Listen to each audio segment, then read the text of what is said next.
What is up, everybody? This is your boy, Teran Rodriguez, bringing you the first episode of Season 5 of Set Point.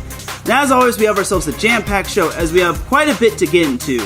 As the Manhattan Beach Open did not disappoint, as even though there was a hurricane warning and there was some rain and humidity, we still had an AVP tournament, the granddaddy of them all, who got their names put on the Manhattan Beach Pier.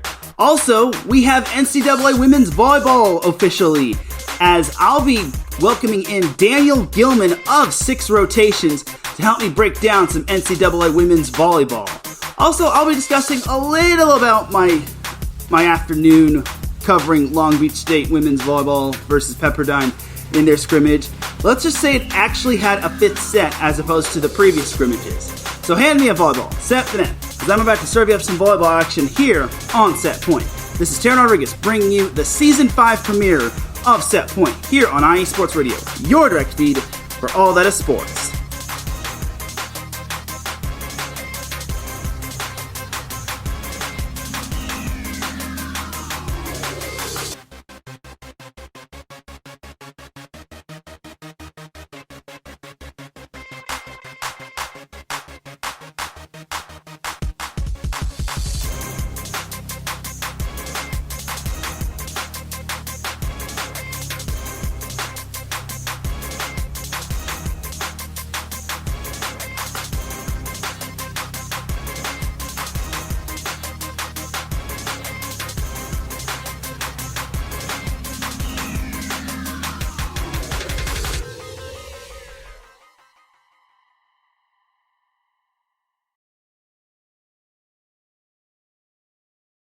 And welcome all to another edition of Set Point.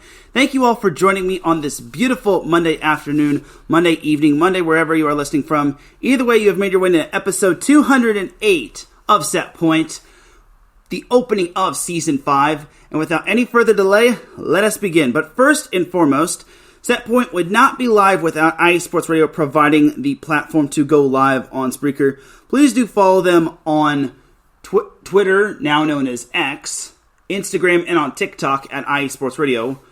We also have a Facebook page for those that still use Facebook. All you just have to do is type in the word IE, then sports, then radio, like us, and then boom, you're following us on Facebook. We also have a website, www.iesportsradio.com, and when you go there, you will see our weekly shows, our podcasts, which talks about all of the hosts and what the podcast is all about. We also have our Hall of Fame, our daily news and weekly news, and our gift shop and our merchandise shop where you can grab yourself some IE Sports Radio sweaters, t-shirts, tank tops. Depending on where you are from, you are welcome to grab some IE Sports Radio swag. Because for the last 9 years, IE Sports Radio has been bringing you amazing content ranging from interviewing legendary athletes, coaches, and other authorized media personnel to building tailor-made shows dedicated to all major sports cities around the country. All the while, we've been continuing to be by the fans and for the fans. And with you are what's driving us by listening to us, helping promote us, and by basically just reaching out to us, giving us feedback on what we can improve on, and all that sort of thing. Thank you to everyone for all of your support and for making IE Sports Radio your direct feed for all that sports. Also a shout to our sponsor, Planet Jerky Premium Brisket Beef Jerky. Planet Jerky is the official jerky of the 2022 California League champion Lake Elsinore Storm, the single A affiliate of the San Diego Padres. This all-brisket jerky has gluten-free options, contains no MSG, no sodium nitrate, low in sugar, and high in protein. This is some of the best jerky you can get, and I just had some last week, and boy howdy, it was really, really, really, really good. All you just have to do is place your order on www.planetjerky.net, and then boom, you're going to be able to have some of that delicious jerky. They've got barbecue, they've got super spicy. That super spicy comes at you like a wrecking ball. Thank you once again to our sponsor, Planet Jerky Premium Brisket Beef Jerky, the jerky that is on a whole other planet. And with all that said and done, let us begin, as we have quite a bit to go over. It's not going to be a long show, as we're only going to discuss a little bit of AVP, and we're only going to discuss a little bit of the scrimmage that I went to on Saturday. Then we'll bring on Daniel Gillman. So let's get started. So Start off with the Manhattan Beach Open. Now, I really want to go to the Manhattan Beach Open, but sadly, Mother Nature had other plans, and they just straight up said, no, Teran, you are not going to the Manhattan Beach Open. You're just going to be indoors for the entire weekend, buddy.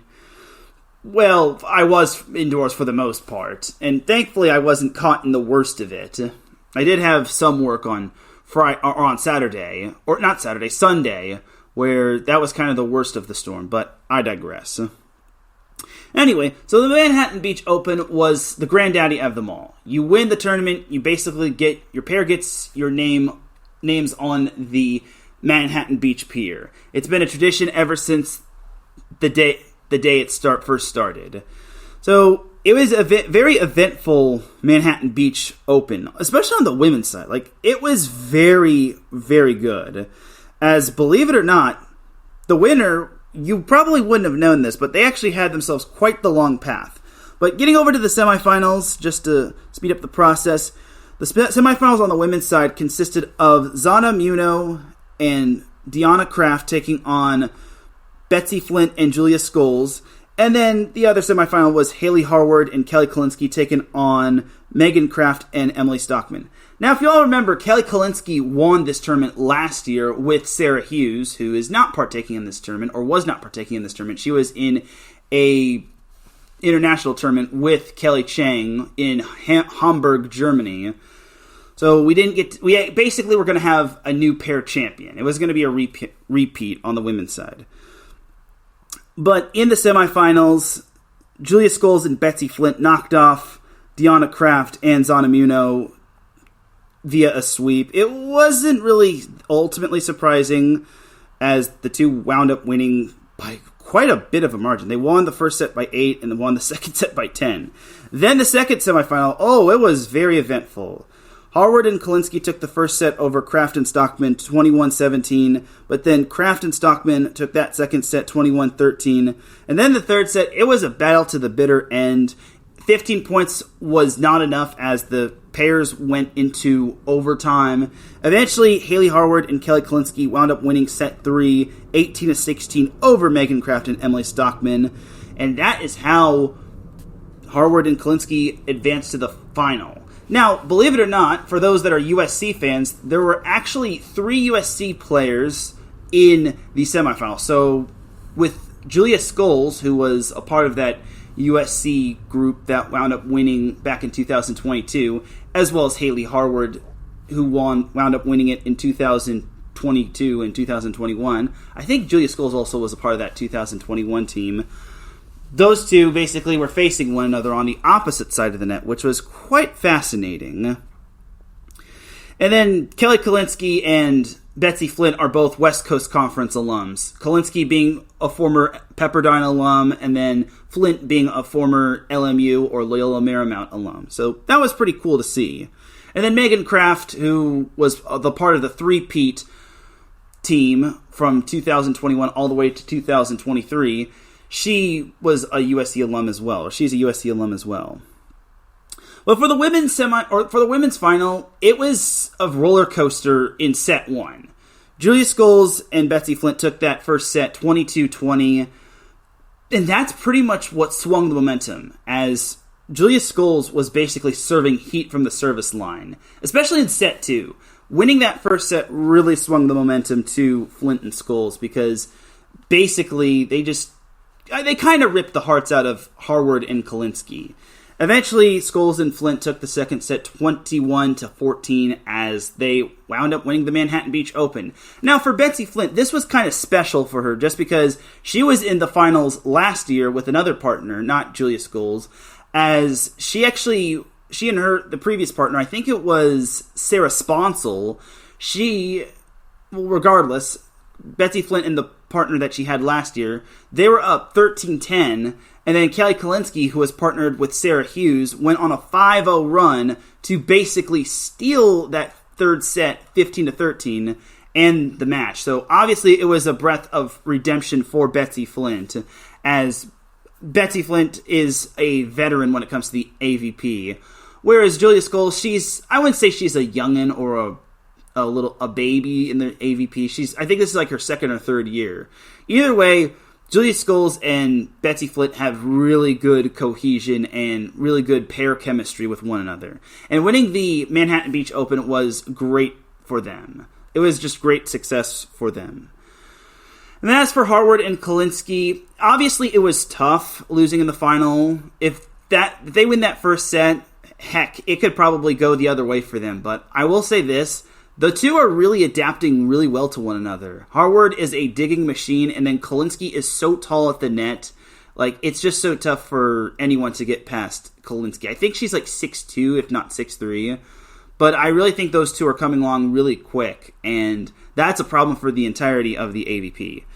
So, it wasn't really the easiest road for Betsy Flint and Julia Skulls, as believe it or not, they actually started the tournament with a loss, as they lost to Chloe Loreen and Natalie Robinson in the first match. And keep in mind, Chloe Loreen and Natalie Robinson were the 32nd seed. Betsy Flint and Julia Skulls were the number 1 overall seed. And Loreen and Robinson wound up winning the match 21-19, 15-21, and 15-21, and then 15-12. So that was a huge win. And in case you're wondering who Chloe Loreen and Natalie Robinson are, they're both pairs that just recently graduated from the University of Washington. And man, that was a huge and monumental upset for Loreen and Robinson. They even knocked off Macy Jerger and Megan Kraft in the second round, 21-14 and 21-17. They kind of cooled off after Zana Muno and Deanna Kraft beat them in the round of 16. And then eventually Zana Muno and Deanna Kraft beat Savvy Simo and Tony Rodriguez in the quarterfinals of the winner's bracket to advance to the semifinals.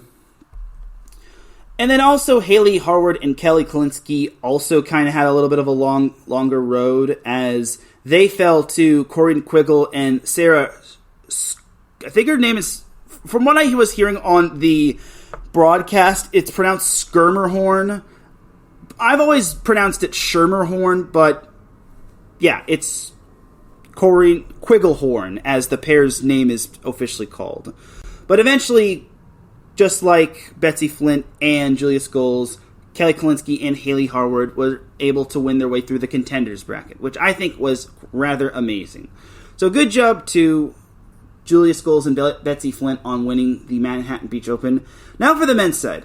And just as a disclaimer, I did not know, and I wasn't really ultimately paying too great of attention when it comes to this tournament. I will just fully admit that right there. I kind of forgot that Theo Brunner changed partners, as he's not partnering with Kame Schulk, as he's with Trevor Crabb.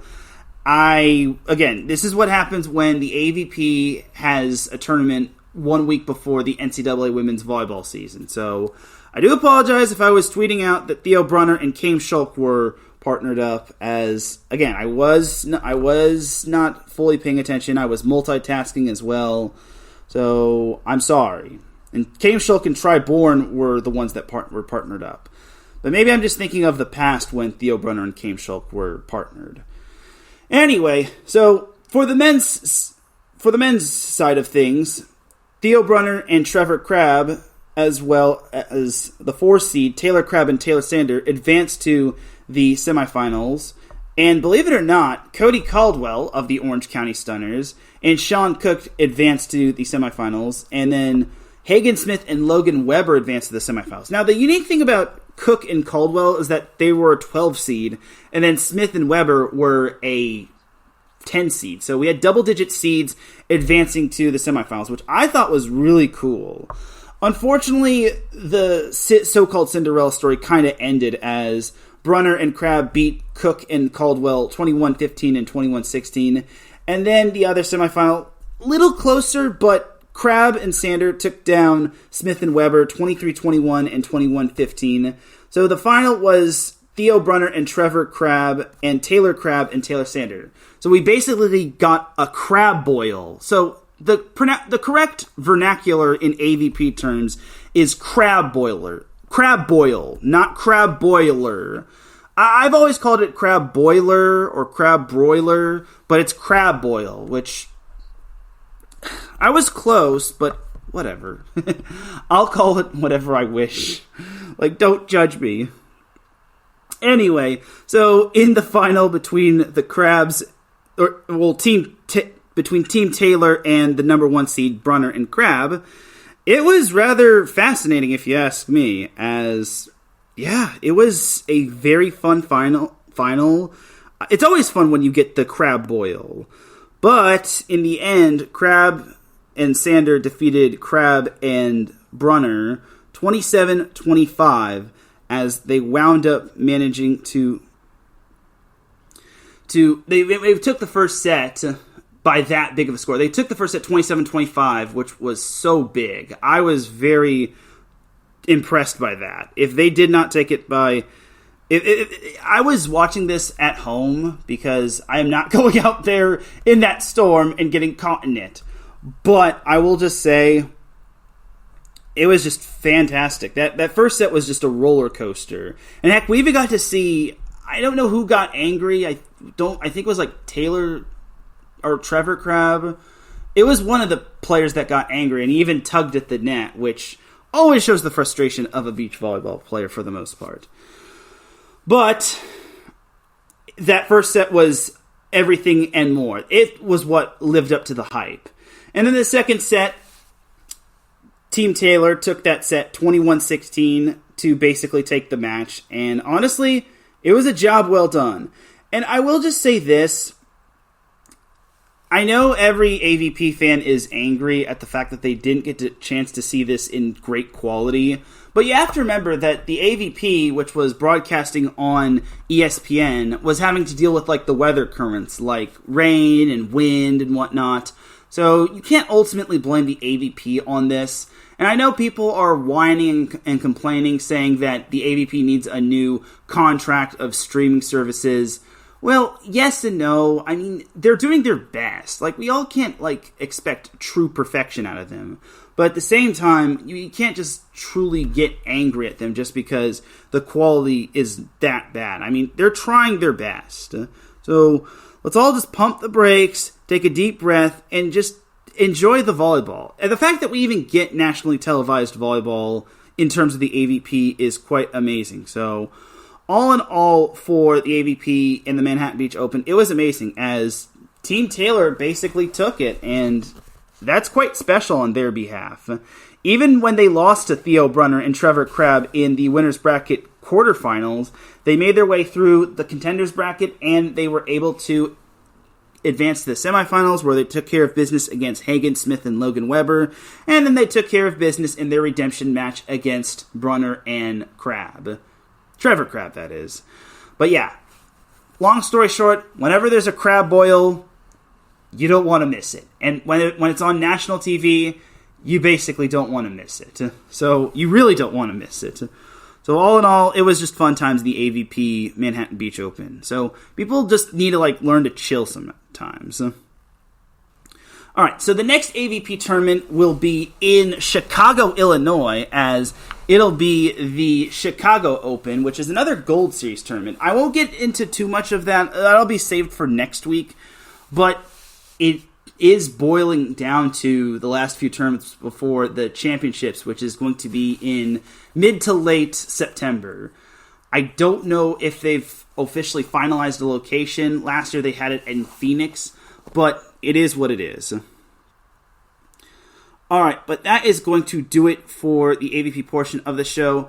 So before we head on into a commercial break and eventually bring on our guest Daniel Gillman, I have to go over the Long Beach State-Pepperdine scrimmage. Now, obviously, y'all have seen my content when it comes to me and posting these interviews of the players and the coach and the coaches. It was just a thriller of a match. If you've basically seen this scrimmage between Pepperdine and Long Beach State women's volleyball, you know that it's obviously going to be 2-2. As Pepperdine took the first two sets, and then Long Beach State kind of needed to make adjustments. Even their head coach, Tyler Hildebrand, he was standing right by the scores table where I was sitting, and he was like, "Teran, we're not playing good volleyball." And I'm like, ouch. I'm like, yeah, it's kind of tough. And I kind of told him, well, that's okay. You're facing a Pepperdine team that brings back most of its team, because they bring back a lot of their team, and they also brought in 2 transfers, one of them being Bertie Hendrickson, who is definitely a really, really good player. So all in all, it's no shame to not be playing great, but if I'm Long Beach, you got to turn it around ASAP. They did take the next 2 sets, and then eventually a 5th set was needed, and it was a barn burner in that 5th set, as Long Beach jumped out to a 5-3 lead after they were down 3-1. Pepperdine kind of retook the lead. It was kind of tug-of-war-ish until both teams hit double digits, but then Pepperdine eventually closed the match on a 5-2 run and eventually wound up winning. What really hurt Long Beach was their errors. They kept serving the ball long. I think also one of the balls was served into the net. And then on match point, they had a hitting error off the antenna. So it sucks for Long Beach's sake that they wound up losing. But at the same time, they wound up putting up a fight after the second set. And I'll just say this. If Long Beach can get it together and stay healthy, even though Hannah O'Reilly is unfortunately hurt due to a foot or ankle injury, I think Long Beach can maybe do some damage. I think they can. I was bought into the hype last year. Unfortunately, they finished 3rd in Big West, and they sadly didn't live up to the expectations that I thought they would.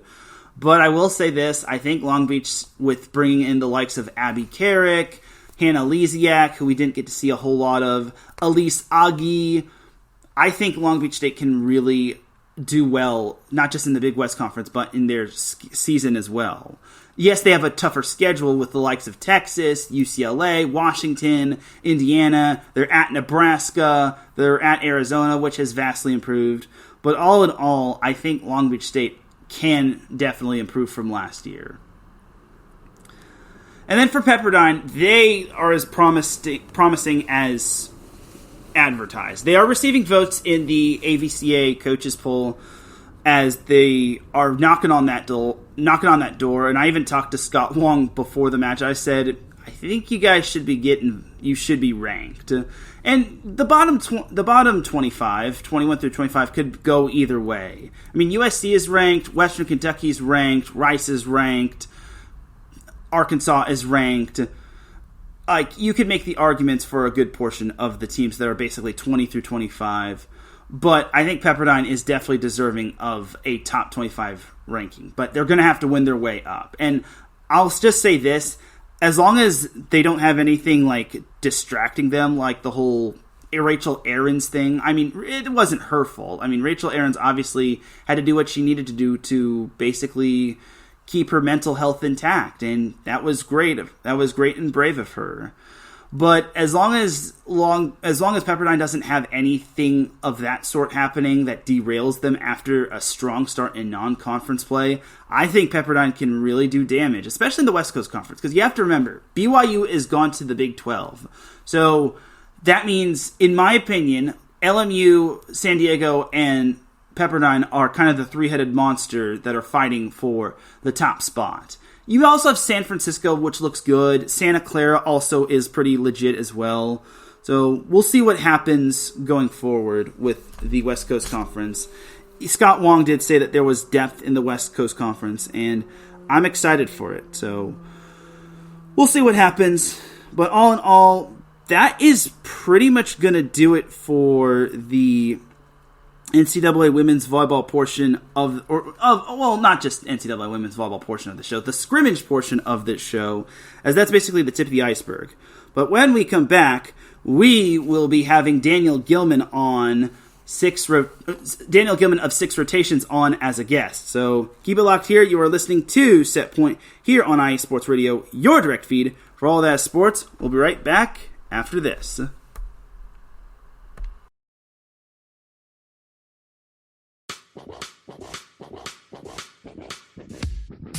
Hello, sports fans. It's me, your boy Larry B, and I want to walk you through the world of sports. No, not just the mainstream major TV deal type sports, although those are important too. But let me be your guide through your journey of all sports. from college to the pros, the minors, and everything in between. Each week, we are talking sports galore with true diehards just like you from a hardcore fan's perspective that's sure to quench your thirst around leagues you may know all too well and some you may even discover here. That's right, sports fans. If you love sports of all kinds, enjoy hearing amazing sports stories, and respect all sports because you know how difficult any of them can be to play or compete in, then this is your show. Join me, your boy Larry B, on the defining moment each week here on IE Sports Radio, your direct feed for all that is sports, and let the sports come to you.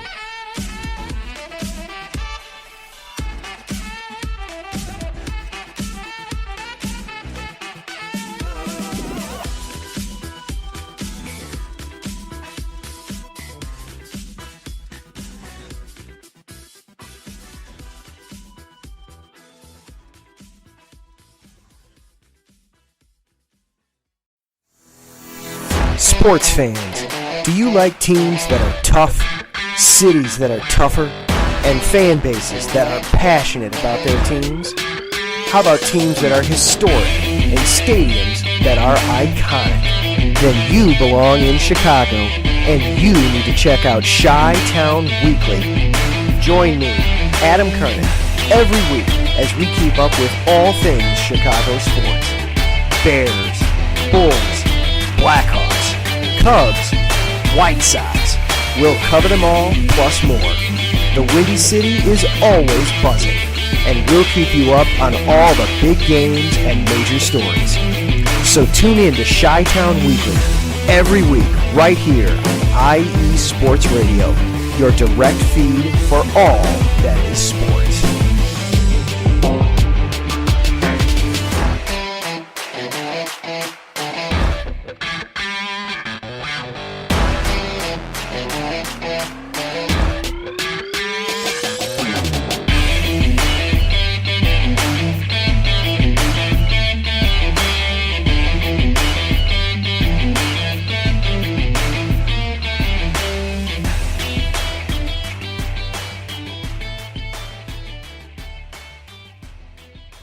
And welcome back to the second half of Set Point here on IE Sports Radio, your direct feed for all that sports.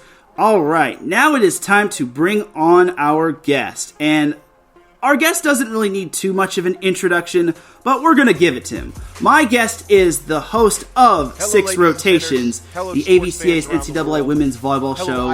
He's also the play-by-play announcer for Cal Poly, as well as for Cal State Bakersfield. He's also done work for the University of Purdue and Florida in the sport of women's volleyball, and he's a graduate of the University of Florida. And he's also a finalist for the Grant Berger Media Award back in 2021. The dude does everything but sell popcorn, but I'm sure he does that. Ladies and gentlemen, the one, the only, Mr. Daniel Gillman. How you doing, Daniel?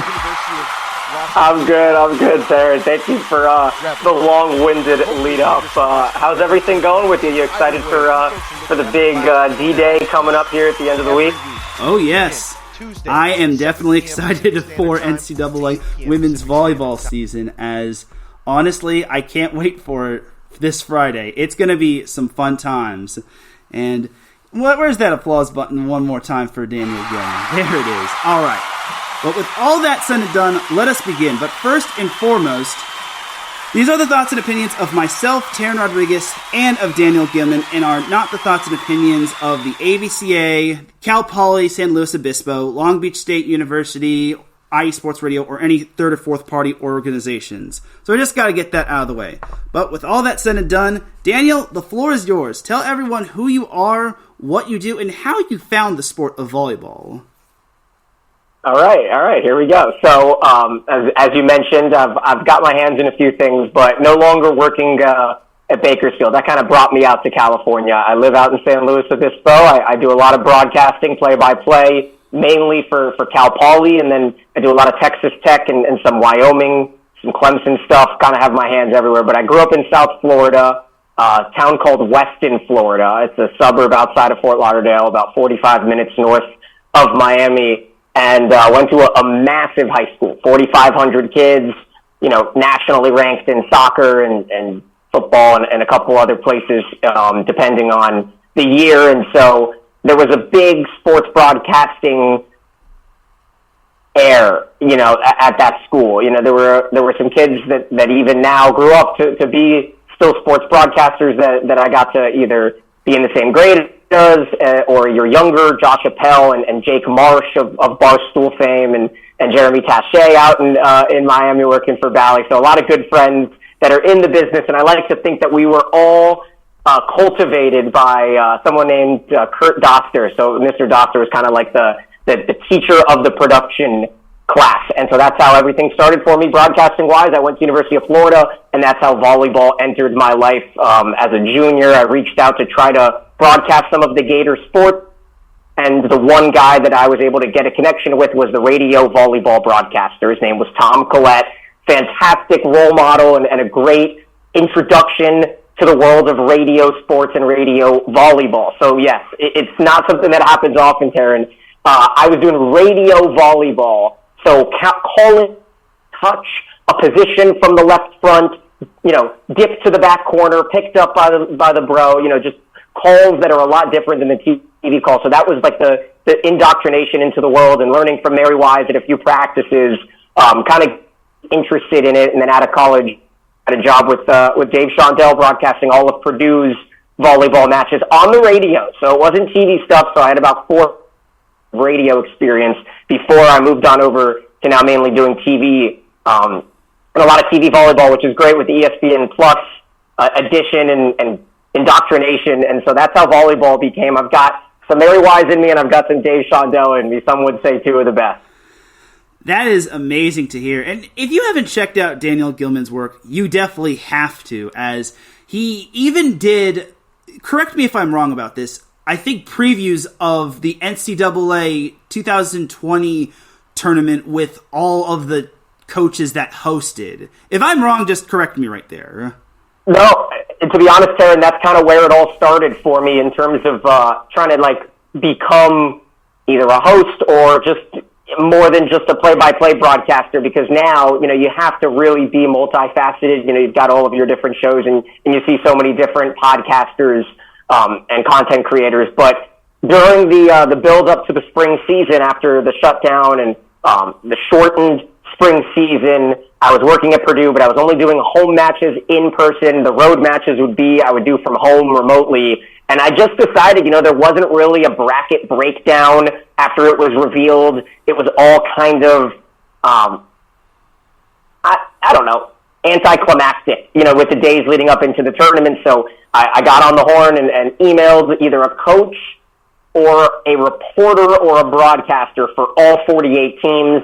And I still remember scheduling Zooms in my sleep, basically. It's like you're basically doing, 17, 18 calls per day over a 3-day stretch, just banging all those out, uploading them in quick edit formats of, I want to say pods, or maybe I did it by rankings. I don't, it feels like so long ago now. And it was so well received and people were really happy about it. And that got got myself into thinking, hey, why don't I start a YouTube show and try to find a big face and a big name?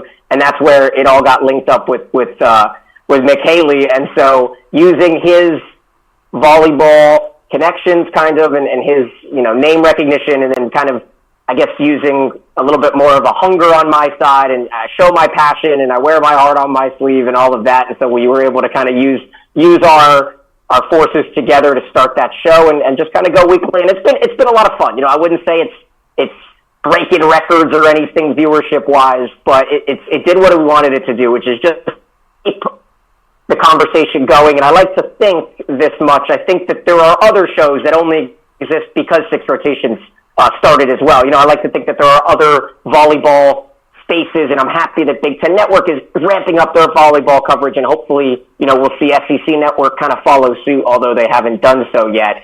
But just, raising awareness for the sport, and also finding a niche for myself, because I'm not going to come out and say that I did it all for the greatness of everything else. I wanted to grow as a broadcaster. I wanted to build my brand, and finding volleyball as a good niche to carve in and hopefully, continue growing, Teran, Oh, yeah, I totally understand. And you've done a fantastic job with Six Rotations. I just want to know, how did the AVCA find Six Rotations, or how did you find the AVCA? It's a great question. It comes back down to a summer day in 2021. And so in 2020, spring, the season happens, I make that show, and then I decide I don't really want to hang around Purdue, West Lafayette. There wasn't really a role for me outside of doing volleyball, and unfortunately they didn't want to budge on me doing some more sports there. So I made the move out to pick up a baseball job with Cal State Bakersfield. Recently Division I out in the Big West Conference, and from there, Santa Barbara to work over the summer. And I reached out to the AVCA when I was living in Santa Barbara working for a summer baseball team called the Foresters.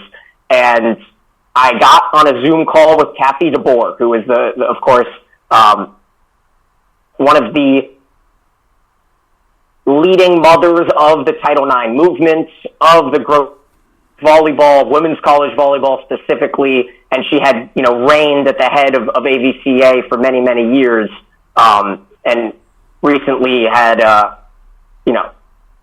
Jamie Gordon take over, and it's been a very good transfer. But she was very hesitant to start because I just was basically pitching a YouTube show, me and Nick Haley. Why don't we just try to join some forces? But there were some other things involved, and eventually we had to shape it and kind of turn it into what it is. And I think that's how everyone who ever creates a show has to always kind of change what the original idea of it was. And so the goal, starting week one, was we really only wanted to target a different demographic and try to find player interviews more than coach interviews, because all the other volleyball shows like Master Coaches does so well, and Lee and Emily did a fantastic show on Volleyball Mag, but it's so often just coach talk and coaches talking, and you really notice that if you're under 25 years old, you don't necessarily connect with coaches. So we just wanted to try to keep things a little bit lighter, a little bit more unbuttoned, and have conversations that were, we still are trying to have it more aimed towards everything that you don't see when you turn on the game and the press conferences. And that's what the Coaches Roundtable was intended to do as well when I was at the Big Ten Media Days. And I think it was really fun to kind of see Jen Flynn Oldenburg and Erin Virtue and Leah Johnson all kick one back and have a laugh. And if you haven't checked it out, all the episodes are on YouTube. And I'm not, I'm not above some shameless plugs, Teran, so I wanted to throw that out there. Yeah, no problem. I'm here to promote you, my man. Yeah, I was about to say, those Big Ten Media Day interviews were so amazing, and I just want to know, how were you able to get access to that, and basically, how was it experiencing doing that back-to-back years? It's a good question.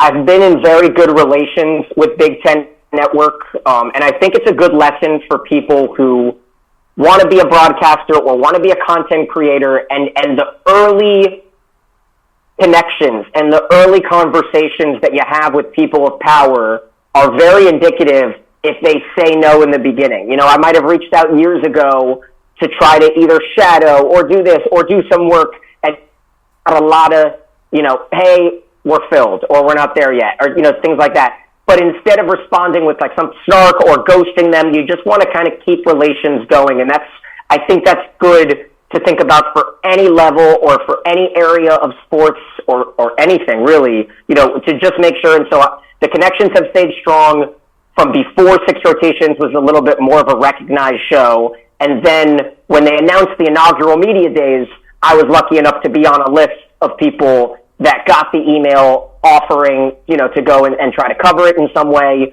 And then the creativity had to come, okay, what are we going to do? Because if you've seen the show, it is very low budget, and it is very,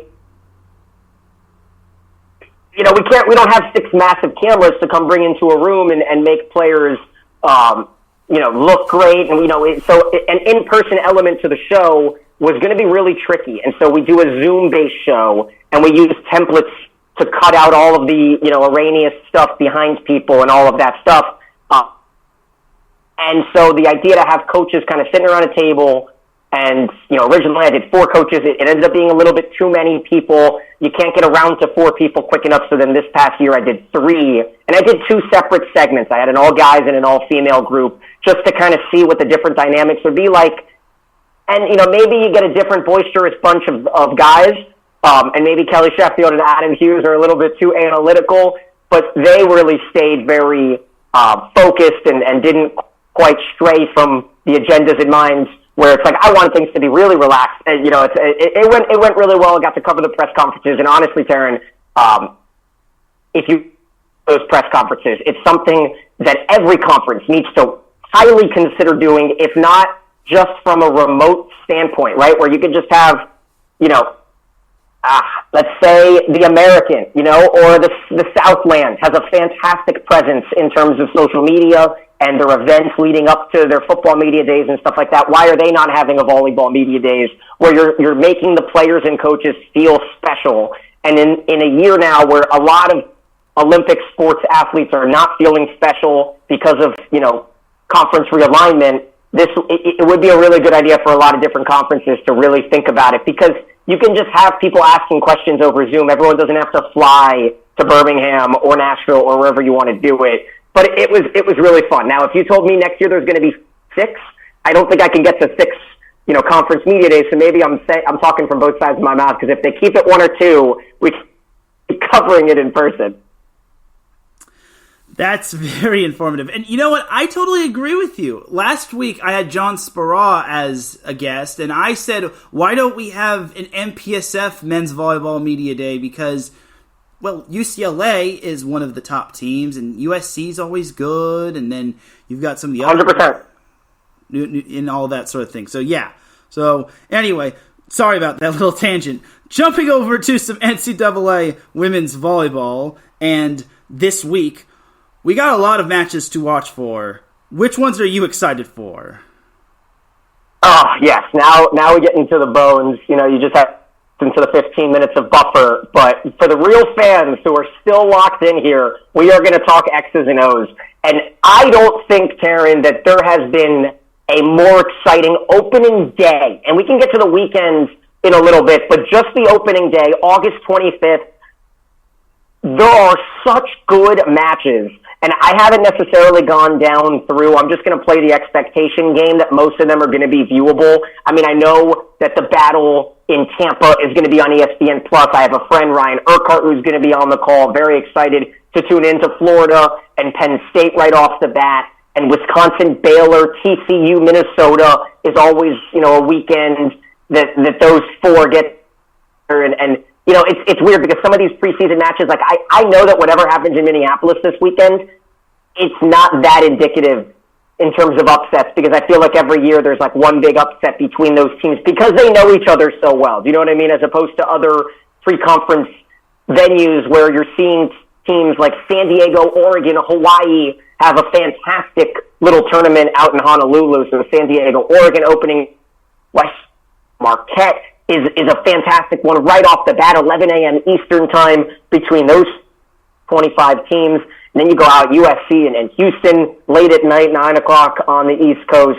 I can't lie. I don't think Texas, Long Beach State, I'm not going to try. I know you're big down there. I don't think that's going to be a tight one. But I'm really, maybe Hildebrand's crew will surprise me on that one. But I'm really pumped about this list. BYU, Pittsburgh. I don't want to leave any of these fantastic ones out.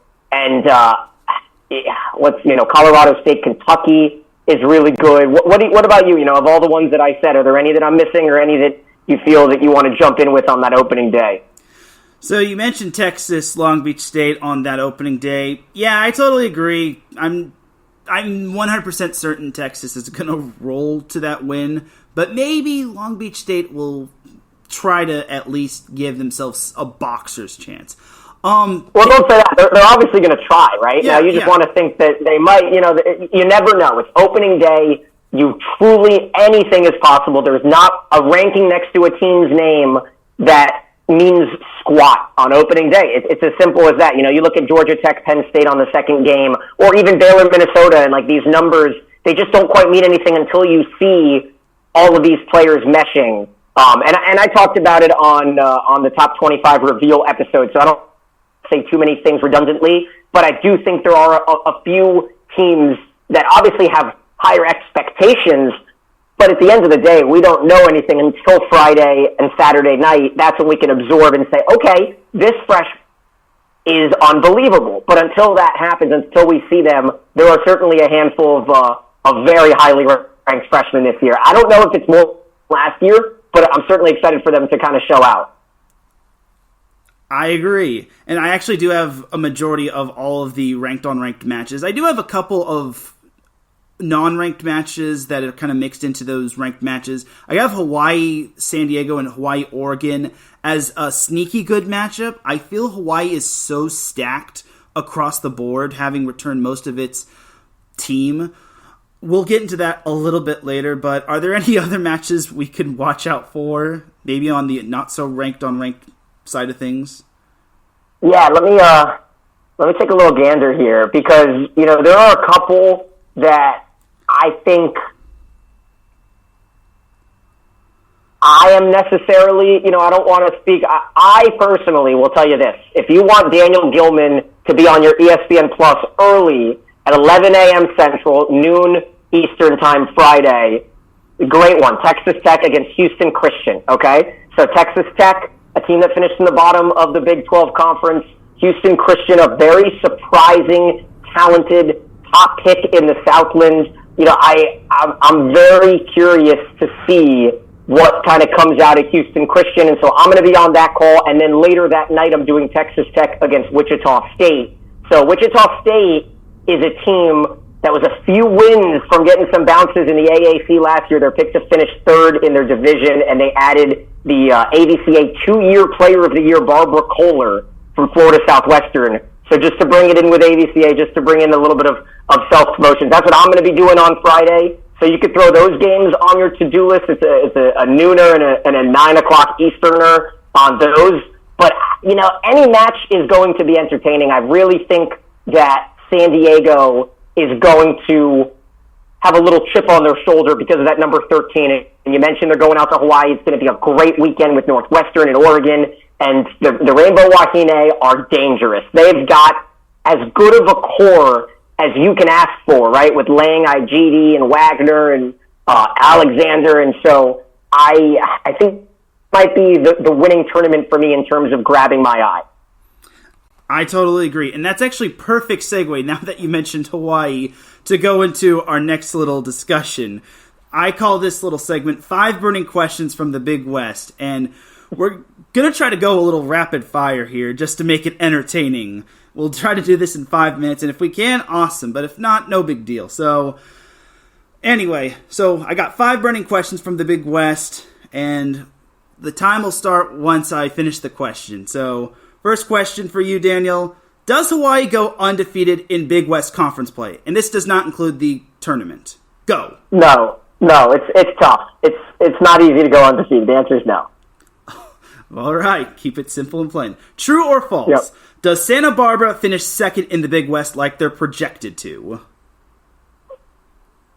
I am going to say true. I really think that Santa Barbara is a team that can contend for the conference. I think that, I don't want to go too long-winded on it, but I am not as high on Irvine and Long Beach State after what we saw lost from Irvine with Ume and Ofebu. Those were two of the best players in the entire conference, and you had them on one team, and they didn't quite perform up to expectations.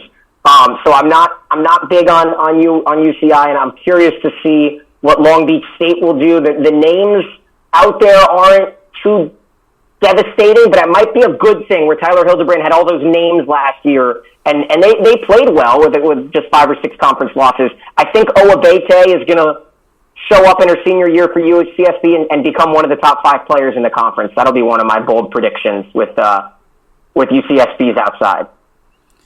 Question the third. Does Cal Poly finish with more or less than 17 wins? 17 wins. Unfortunately, I'm going to have to say, you talking about conference wins or overall wins? Overall wins, sorry.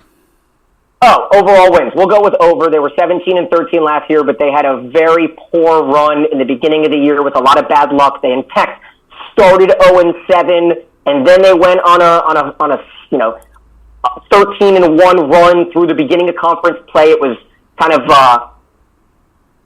a final year, with an extra season from a few of the seniors and some of the storied names in the history of Cal Poly, and now you don't want to call it a rebuild year, but you have to hope that the schedule being soft in the beginning of the year, it's not as soft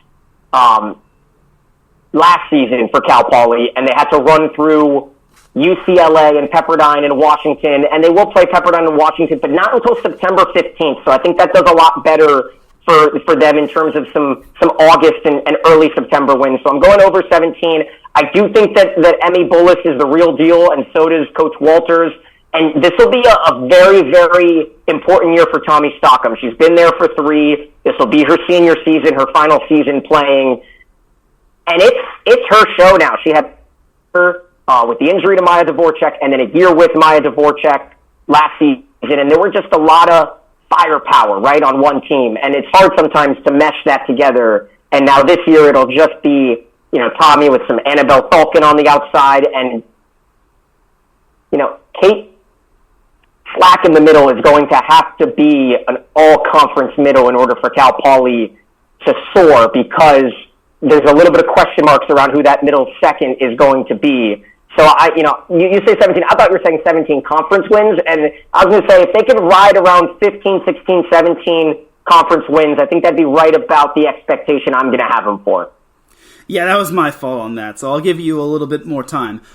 Question 4. Good. With the majority of its starters coming back, and with Hannah Lesiak, Abby Carrick, and Elise Augie coming in, does Long Beach State improve from their 19-9 record from last year? You know what? Let's do a little bit of a non-conference checking up right now, just so I can get because you give me these overall records. It's tough. 19. It was a really good conference season up until the very end. A couple losses for Long Beach towards the end, but I think the pre-conference is going to help decide this. They've got LMU, Washington, Indiana, Omaha, Nebraska. That's a lot of toughness. They really only have about 4 cupcake per se, maybe 3. I'm going to say 19. I like 19. I'll go right at the number. I'll say they finish it with 19 wins this season. Got it. And does Mariana Bertolone of UC Irvine, who finished 3rd in kills, finish with more or less than 239?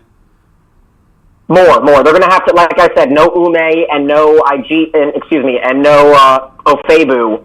It's going to have to be Bertolone. It's going to have to move a little bit down that line for UC Irvine.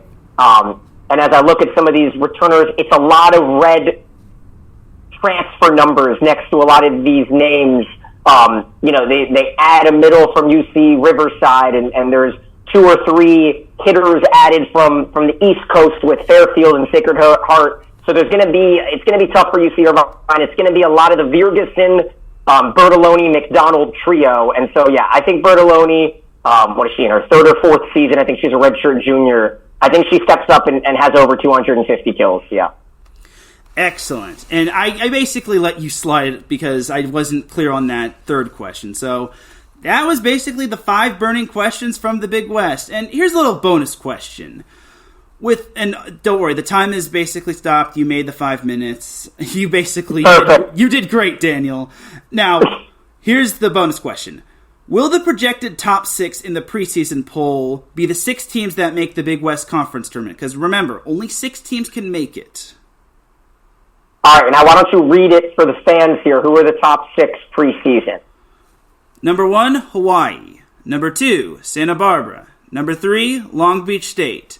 Number 4, Cal Poly. Number 5, UC Davis. And number 6, UC Irvine. All right, I'm going to go out and say no. There is going to be one team in that 6, at least, that misses the tournament. That will be Thanksgiving weekend. That will be in Long Beach. I think that UC San Diego is sneaky. I think that, what Cal State Bakersfield has been able to improve on And I really like the coaching staff there. That could be, it's going to be really interesting because for the first time ever, Teran, we're going to have volleyball in the beginning of November that is super meaningful for teams that are not in the hunt for the beginning, for the championship. So that's something to really think about there, right? For the first time, we're going to have like a November 12th match where a team that is in 7th or 8th place, they are going to be playing their tails off for a different reason. Instead of just, we love this sport, let's just play to play. You don't have your mindset on a championship goal. But with this tournament edition, and I love having a tournament involved in this, it's going to be really sneaky. That's why Hawaii scheduled the way that they did. If you're looking at their schedule, why are they playing Oregon and San Diego and Northwestern right away? They need to stack the schedule because for Hawaii, they need to make sure that they will be an at-large at worst when they get at Thanksgiving championship tournament, so that there's a little bit less pressure on them to win the Big West tournament because there's only one bid, and that'll come from the championship tournament as opposed to the regular season. Awesome stuff, Daniel. And basically, we'll wrap this up with this last question. What's it been like working with Mick Haley, and what have been some of your favorite memories with Mick with Six Rotations? Mick is the most loved, in this sport, it is so great to work with him because nobody loves volleyball more than Mick. And there might be some people, but nobody cares about spreading the word. And there needs to be a person like that in every sport. The Bill Walton kind of go out and just tell everyone how much you love this sport and just dive into he loves points per set. And if you notice sometimes, he is in his own Bill Walton universe when he's talking about some of these analytics. And I'm just sitting there all right, I'm just going to let Mick go. He's going to talk about the next 7 teams deep analytics. I mean, he loves the sport. If it was up to him physically, and if nothing was an issue or anything, he would be out there coaching a pro team or a college team. I mean, he still is just day in, day out. You go to the volleyball Final Four, all right, Teran? You got to get to Tampa this upcoming December. No excuses. Start planning now. Start a Roth IRA, whatever it is for investments that you need to make sure, because it is truly incredible to see Nick strolling around the Fan Fest and the convention and everything. He is just on top of the world. He's in his own space. He's so happy. And I just love working with someone that really cares, as opposed to, a co-host who might just be like, I didn't really watch anything this weekend. We can just kind of, BS our way through the weekend of volleyball. And I'm sure, it would be semi-entertaining. But instead, Nick does watch. And it's he'll mess some things up because, I lose my memory sometimes, and I'm 28 years old. I know that there are going to be some tough times where he's trying to remember which team, and people are so critical on social media or on the YouTube comments. It is what it is. It's sometimes when you have to talk for 35 straight minutes and you have a little bit of notes to do it, but you want to make sure to do it on one take, every once in a while, you say Louisiana instead of Louisville. You know what I mean? It just kind of happens. And so for both of us, that was just a little bit of in the beginning, you just have to kind of ignore the few people that are like, why didn't you talk about blank? Well, I have to talk about 23 teams. Sorry, I left out 2 of them. It's you're never going to make everybody happy, but working with Nick's great. I think my favorite one, really tough call. There was, one of my favorite moments was when San Diego beat Stanford. And Mick, who is such a Stanford fan in that draw with me on our pre-show,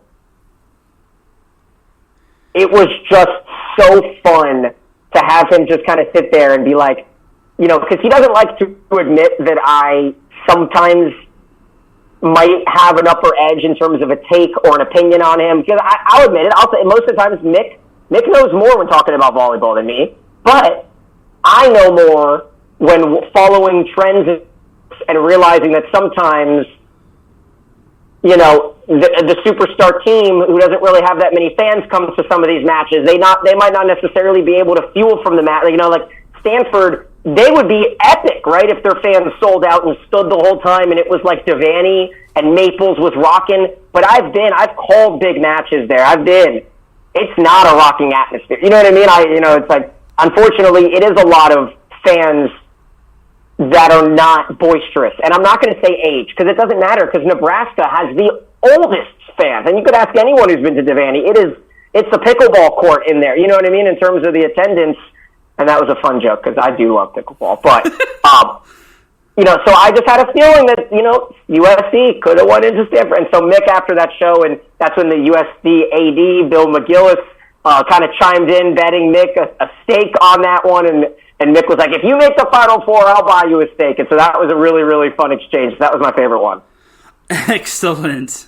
That is quite amazing right there. And great stuff, Daniel. I really enjoy your hijinxes with Mick and all that. And I guess I'll make note of my favorite one. I think it was when he was at the country club. I had to basically do... That's probably one of my favorites. I probably have more, but it is what it is. That's probably the one that comes to mind. But that is basically going to do it for this week's episode of Set Point. And that is my interview with Daniel Gillman. Ladies and gentlemen, it is time that I drop the beat, because as we're about to dip like bananas in chocolate. You feel me? Thank you, everyone, for being here and for tuning in to Set Point. I really do appreciate everybody tuning in. Daniel, it was an honor having you. Thank you very much for taking time out of your busy schedule. Tell everyone where we can find you on social media, as well as Six Rotations. Thanks so much, Teran. You can just follow us at Six Rotations. You spell out the number 6 on Twitter or X, and I'm just Daniel Gillman, Gillman. And so you just have to type in Six Rotations on YouTube to catch any of the episodes. And yeah, you know what? Go ahead and follow AVCA on TikTok as well. They're starting to build a little bit over there, so I want to plug them too. Excellent. And I can be found at Teran Rodriguez 1. And for Set Point, you can find it on Twitter or X and on Instagram at set_point.ie on X. And then for Instagram at set_point.iesr. For my guest, Daniel Gillman, and for everyone at IE Sports Radio, this is Teran Rodriguez signing off. Have yourself a great rest of the week. Enjoy the volleyball action. NCAA Women's Volleyball is back. And I will see you, Long Beach and volleyball fans, on Friday, Saturday, and Sunday at the Pyramid. Have a great week, everybody. Peace!